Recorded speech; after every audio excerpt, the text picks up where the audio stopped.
As a subgenre, girl groups have gifted us with so many moments of pop perfection.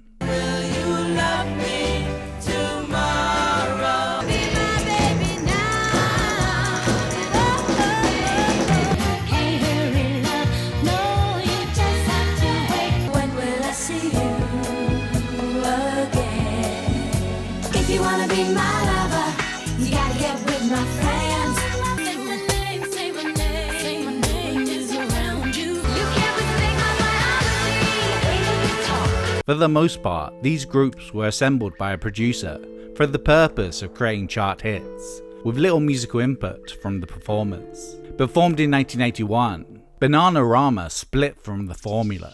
Spurred on by the DIY ethos of punk and the out there fashion of the New Romantics, they hit the scene in Doc Martens, dungarees, and bird nest hair, self-possessed and spewing hits. A bevy of early covers would make way for some of the finest British pop of the 1980s. Their calling card, a scorching Dog Day confection, infused with shambolic dance moves, and the mother of all marimba lines. This is New British Canon, and this is the story of Cruel Summer.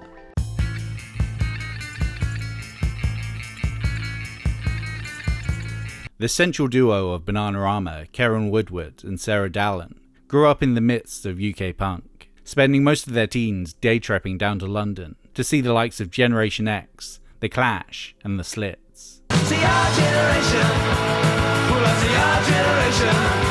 Do you wanna make tea at the BBC? Do you really wanna be a cop?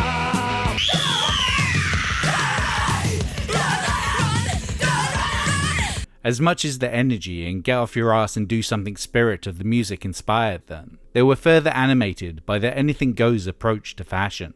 We were do-it-yourself punks. I used to wear my uncle's policeman shirt and my dad's skinny tie and safety pins. I loved punk. I remember going out one day looking like Farrah Fawcett Majors and coming back with a black crop, and my mum refused to speak to me. After finishing school, Woodward and Dallin would move to London to be better placed at the hive of punk activity. Woodward taking a job at the BBC in the disappointingly unpunk pensions department, while Dallin would start a degree in journalism at the London College of Fashion. Here, Dallin would encounter like-minded Irish-born punk, Siobhan Fahey. The three soon becoming an unbreakable trifecta. But by their arrival in 1980, the initial punk movement had fizzled, and the London Vogue had gone from shouty boys with free chords to the more fashion-conscious, gender-fluid Blitz Club set. And every night the three friends headed to the Blitz to throw shapes in their self-made clothing in the presence of what would become the New Romantics, to Kraftwerk, Berlin-era Bowie, and early Human League.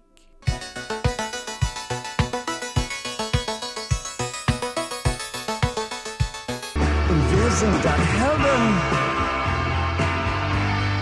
für einen Tag.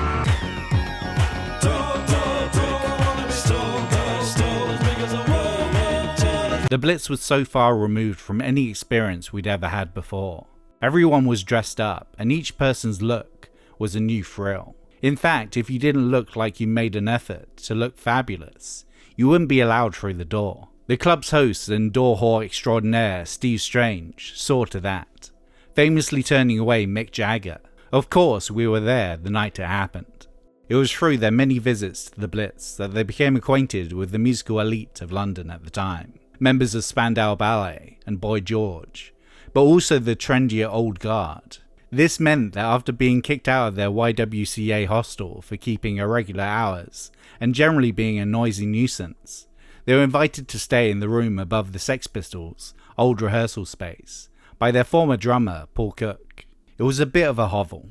There were no proper facilities. We'd have to boil an egg in a kettle, and the roof was always leaking. But it was just so fantastic to be in the West End. It's when this all started. Paul suggested we do backing vocals for his band with Steve Jones. Just another dream, just like any other dream.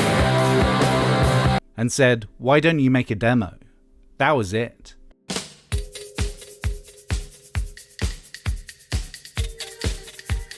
Despite Cook's enthusiasm, the newly formed group had little in the way of musical background. They had been part of their respective schools' choirs and Woodward was a competent pianist. But not wanting to take up guitar or drums, they would adopt the classic girl group format with a punk twist. All equal, no lead, singing in unison, and with dance routines that were purposely simplistic and out of step. It was very ironic. We were a girl group, so it was kind of a piss take of being in a girl group, in our own shonky way. In June 1981, they recorded a one-track demo produced by Paul Cook, a cover of the mostly in Swahili disco song from Black Blood, Aiye Moana, a song they had discovered at a French disco.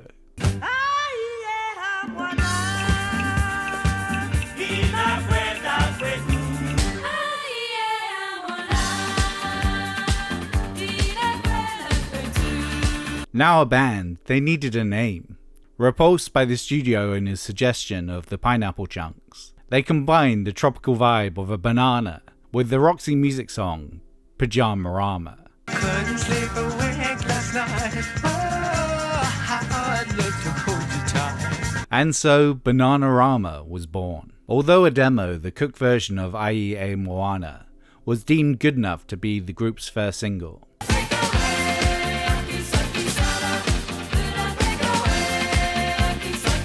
It was released in September 1981 by independent Demon Records, but did not make the top 75. It did, however, fit in with the African-inspired moment of many of Bananarama's post-punk contemporaries.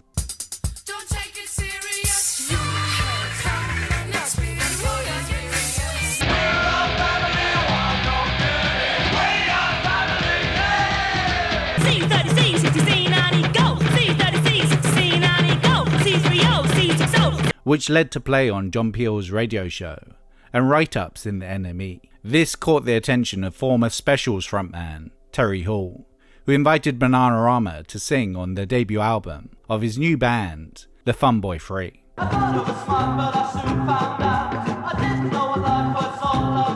They just liked us because we were so unpompous and unglamorous, and we wore moccasins, and they wore moccasins, so they thought we were alright. But we were shitting ourselves because we thought that they thought we were proper singers. But they let us play percussion and everything, and Siobhan got into trouble with the cowbells. Their style was really shambolic, and we were pretty shambolic, so it sort of fitted. Bananarama would feature on 4 tracks, including its chipper second single, It Ain't What You Do, It's the Way That You Do It, a reimagining of an old jazz tune, which became a top 5 smash. Ain't what you do. It's the way hot you do it. Ain't what you do. It's the way hot you do it. Ain't what you do, it's the way that you do it. Ain't what you do, it's the time that you do it. Top of the Pops beckoned, and Woodward returned to the BBC studios, no longer as a pensions clerk, but as a pop star. Ain't what you do, it's the time that you do it. And that's what gets results. The buzz about Bananarama was such that we were offered a one-off singles deal with Decca, later London Records. Not an album. Clearly nobody had a tremendous amount of faith in 3 young women achieving anything more than a momentary snippet of success. But we weren't gonna let that deter us. We took their singles deal and ran with it. Bananarama would again team up with the Funboy Free for a cover of The Velvelettes, He's Really Saying Something.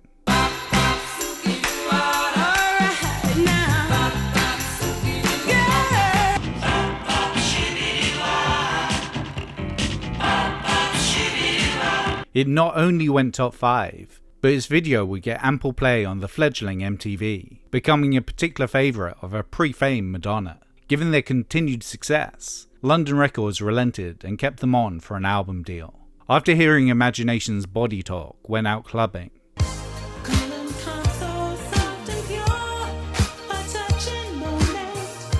they sought out the production team behind this slinky piece of pop funk, Tony Swain and Steve Jolly. On their first meeting, they presented Bananarama with a track titled Big Red Motorbike, which the band lyrically reworked into their first original single, Shy Boy.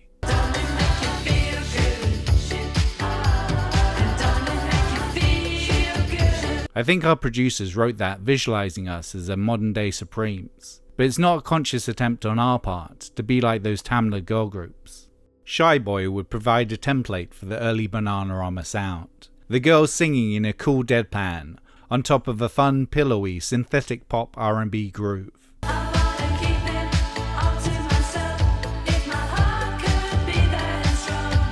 Released in March 1983, Bananarama's debut album, Deep Sea Skiving, would feature 3 top 5 singles, alongside several tracks written or co-written by the group. But the first single without writing help from Swain and Jolly, the ABBA-esque ballad Cheers Then, would fail to break the UK top 40.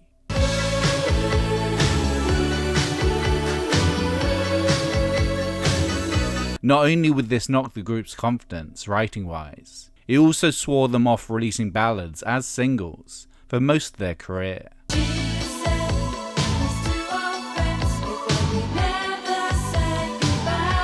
Fahy would also write the album track Young at Heart with her then boyfriend Robert Hodgins.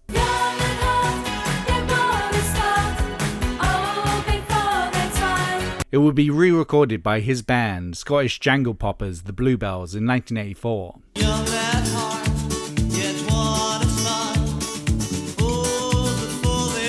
And thanks to its use in a Volkswagen advert, became a UK number 1 in 1993.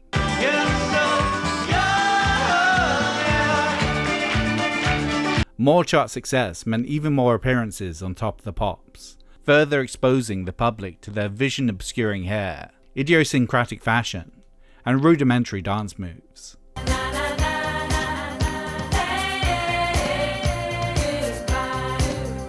There was this short but weird period where all 3 of us were signing on the dole, while simultaneously gracing the nation's television screens, with everyone thinking we'd hit the big time, but we still hadn't had an advance, and there was no money in the pipeline.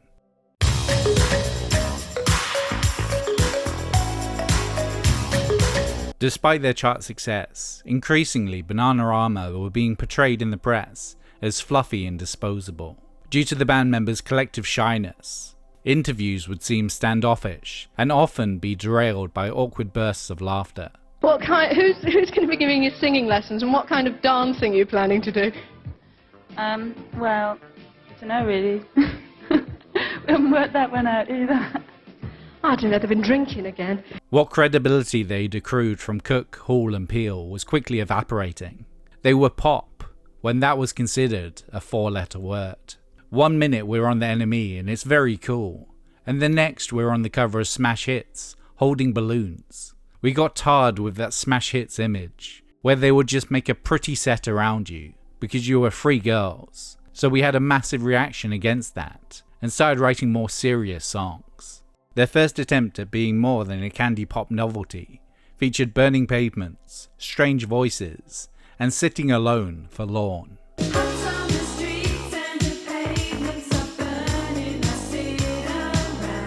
Cruel Summer was about all our friends going away on holiday, while we were stuck in the city working. I have fond memories of sitting in the flat in Holborn, writing the lyrics with Siobhan after Steve and Tony had given us the basic backing track to work on. There's a quintessential Britishness to Cruel Summer, if only because complaining about the weather, whether dull or sunny, is national pastime.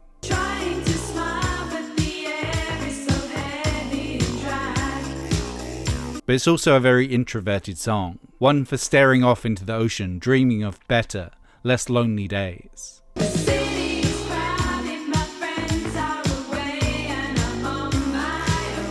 It comes across as a slinky electropop redo of Carole King's It Might As Well Rain Until September.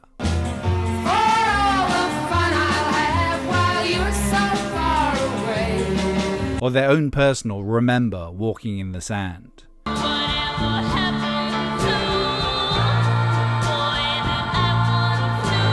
But its bombastic, heartbroken harmonies replaced with perhaps the hookiest marimba line in pop history.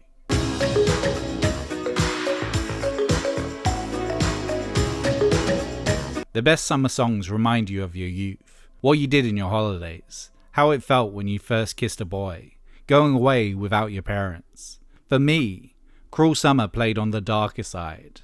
It looked at the oppressive heat.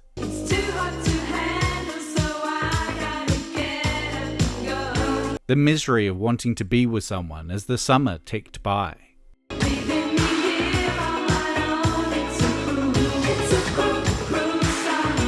Their desire to be taken seriously as musicians was often at odds with the fact that at their heart, Bananarama were all about fun. This sometimes led to them throwing professionalism out the window, much to the chagrin of their producers. They used to send us home for giggling. Every time we went to sing a line, we'd laugh, and they'd send us home like naughty schoolgirls. Or we'd have our knitting down on the floor, or we'd be playing Frustration, and they'd say, "Come and sing this line," and we'd be reluctant to leave our games.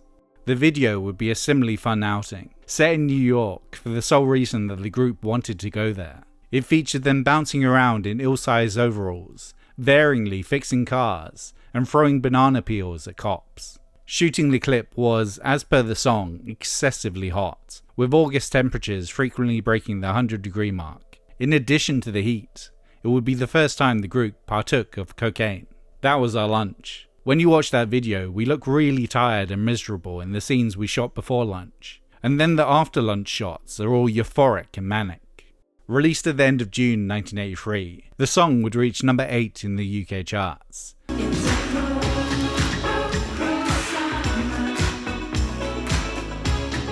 With Wham's Club Tropicana, a funkier ode to the months of June, July and August, just below at number 10.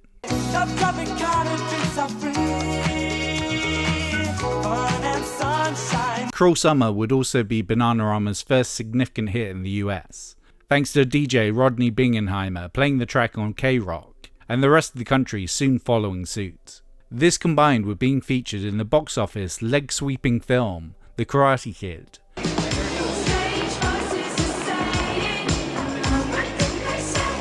Made it so that Cruel Summer went number 9 in the US Billboard Hot 100. I'm very proud of the fact that we became successful on our own terms, wearing dungarees and Doc Martens, and not flaunting our sexuality.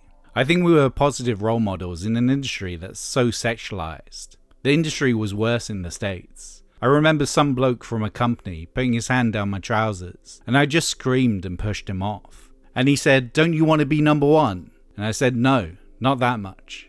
When it arrived in April 1984, their self-titled second album challenged the public's perception of the group as lightweight pop merchants by delving into darker subject matter. King of the Jungle examined the human cost of the contemporary British-Irish conflict.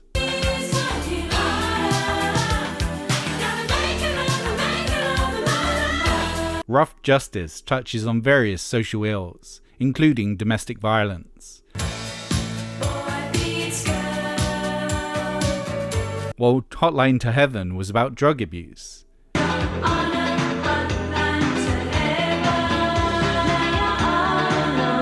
But all still with their quirky pop coating.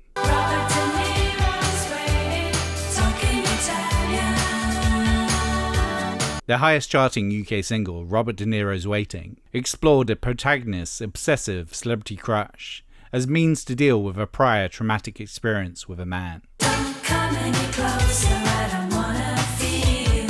You're breathing and touching, but nothing's for free. Our plan was to do something like Grace Jones's Pull Up to the Bumper. Pull up to the bumper, baby. But somehow we ended up with a song based on a fantasy common to a lot of young girls, falling in love with a star, having their posters on their wall, and escaping into a world that's so much easier to deal with than a real relationship.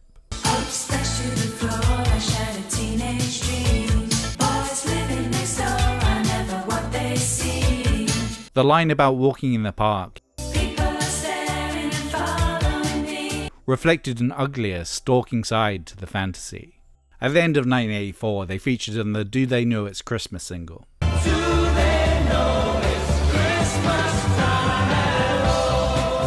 Orchestrated by the Boomtown Rats' Bob Geldof and Ultravox's Midge Ure, the song gathered the cream of British and Irish pop music to put a spotlight on the famine devastating Ethiopia. Recorded in a single day, it went on to be Christmas number 1 and the best-selling UK single of the 1980s.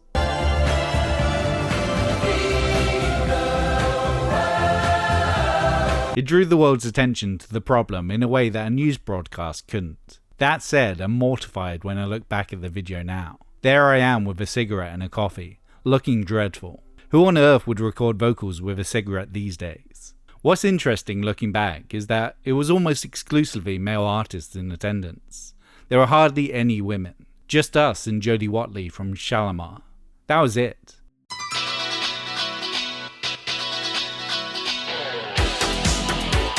Bananarama's fortune took a downturn after Robert De Niro's Waiting, with 3 relative chart failures, the worst being Hotline to Heaven, which struggled to get to number 58 in the UK.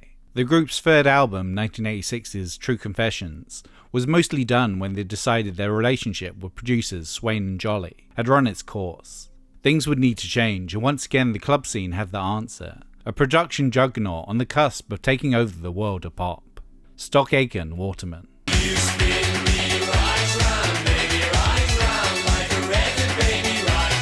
As soon as we heard Dead or Alive's You Spin Me Round, we knew that's where we're going. I loved that record. At that point, we were all on the same page. It was like, who produced Dead or Alive's single? Let's do Venus like that. She's got it. Yeah, baby, she's got it. We'd been struggling with that third album, and we didn't have a lead single. And suddenly we had a single, and it turned everything around.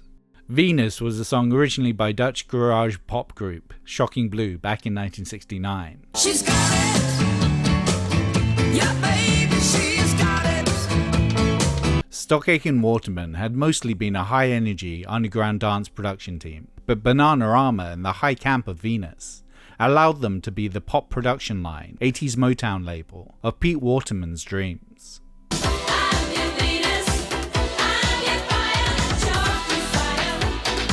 In addition to Venus, they would produce the track More Than Physical for True Confessions.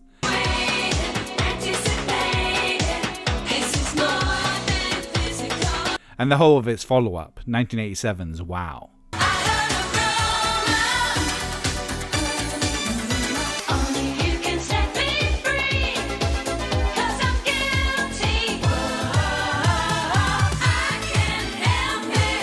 But as Bananarama had the audacity to have opinions, and weren't the obliging, manufactured pop entities like Samantha Fox or Kylie Minogue that they were used to, their working relationship was a major source of frustration for the production trio. When you made a track with them, they would tell you what they didn't want before you started. So, we don't want any of that Stock Aitken Waterman stuff in here. You go, right, let's get this right. You're working with Stock Aitken Waterman, the last thing you want is Stock Aitken Waterman in the record. Okay, right. Fine, that's there. We know where we started, right? We don't want to mention the word love. Of any, you try and write a song that's not got the word in love. I mean, it's like instantly you dry up. Their partnership with Stock Aitken Waterman would also signal the beginning of the end for Bananarama's original lineup. Their new maximalist pop sound and more showy image felt increasingly hollow to Fahi, and alongside their non-stop work schedule, she had become disillusioned with being in the group. It was a combination of the fact that musically we'd gone absolutely full-on pop. At the time when I was feeling lost and dark and depressed in my life, I was obsessed with the Smiths, and I just wanted something that would... It had been a real pressure cooker. The three of us being together 24/7 for years. It couldn't continue. Bananarama would appear at the 1988 Brit Awards with Love in the First Degree, surrounded by a throng of topless male dancers, taking their burgeoning campness through the roof. I stand accused of love in the first degree. But Fahi would leave the group soon after, forming the indie pop project Shakespeare's Sister with Marcella Detroit, its name taken from a Smith song.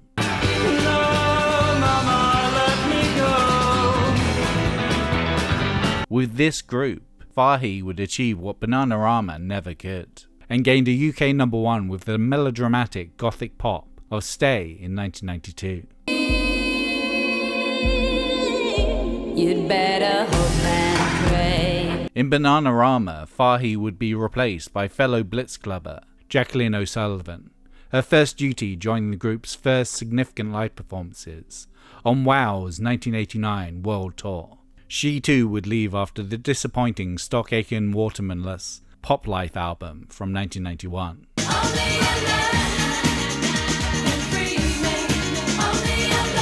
Three fleeting reunions with Fahi aside, Bananarama have remained for the most part a two-piece ever since, but they never really went away. Their last album, Masquerade, was released in 2022 and still managed to chart within the top 40.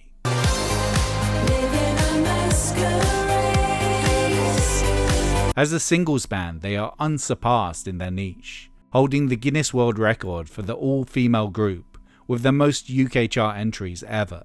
A total of 30 from 1982's It Ain't What You Do to 2009's Love Comes. Influence-wise, the clearest successor to the girl group pop of Bananarama is the Spice Girls. They were to the 90s what Bananarama had been to the 80s, though slicker, higher charting, and with actual media training and confidence in interviews, but retaining some of their shambolic energy. Madonna is another artist that owes a lot to the Nanas, particularly their sense of fashion in her early career. Additionally, their manager for their 80s height, Hilary Shaw, would go on to represent Girls Aloud during their 2000s ascent. Also, confusingly, melodic death metal band Arch Enemy seemed to crib Cruel Summer's verse melody for part of the guitar harmony on 2009's My Apocalypse.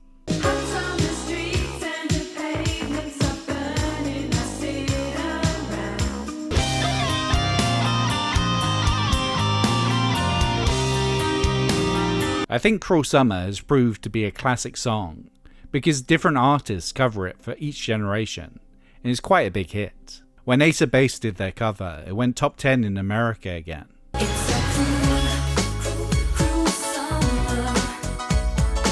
Evanescence did it in lockdown on the keyboard, and it sounded beautiful.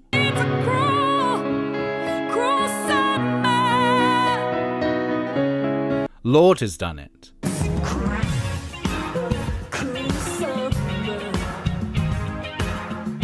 There have been rap ones and all kinds of things. I don't know what it is about that song, but it really has taken on a life of its own now. Cruel Summer remains their career apex, a summer anthem that hates the sun, and one that remains eternal and evergreen, just as relevant now as ever, especially as the summers are getting increasingly cruel. Thanks for watching. What's your favourite Bananarama track? If you liked the video, like, subscribe, and why don't you also do me a favour and share it with a couple of people. It really does help.